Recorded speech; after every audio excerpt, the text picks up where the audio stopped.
Hello po, kain po tayo. Ito po ang ulam ko po ngayon.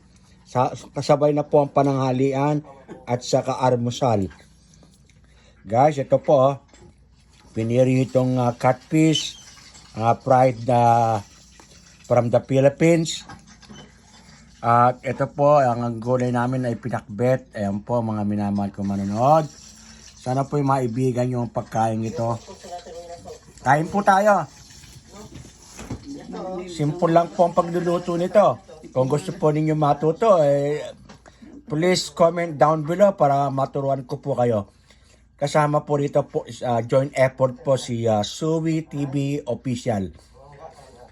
Yung po siya po ang aking tagapagluto at tagapag-alalay at taga-cameraman. Camera woman po.